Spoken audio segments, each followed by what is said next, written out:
Verses 27 to 28. What account they gave them of their negotiation.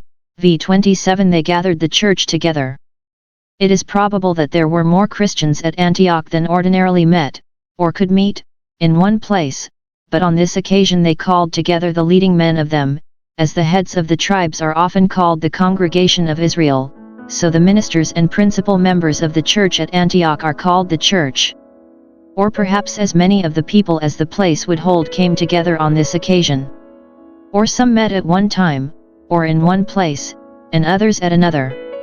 But when they had called them together, they gave them an account of two things. Of the tokens they had had of the divine presence with them in their labors, they rehearsed all that God had done with them.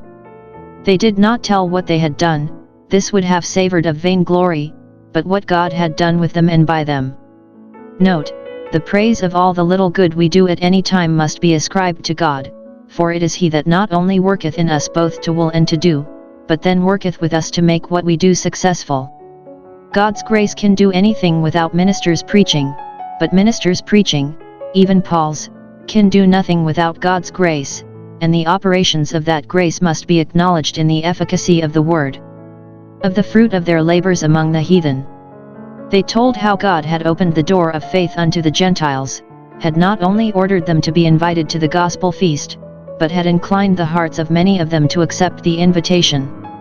There is no entering into the kingdom of Christ but by the door of faith.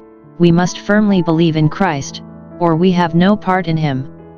It is God that opens the door of faith, that opens to us the truths we are to believe, opens our hearts to receive them, and makes this a wide door, and an effectual, into the Church of Christ.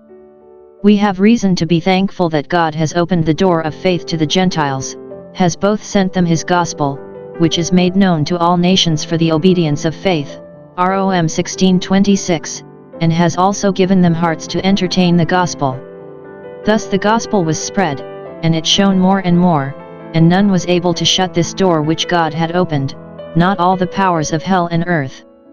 How they disposed of themselves for the present, there they abode a long time with the disciples, v. 28, longer than perhaps at first they intended, not because they feared their enemies, but because they loved their friends, and were loath to part from them.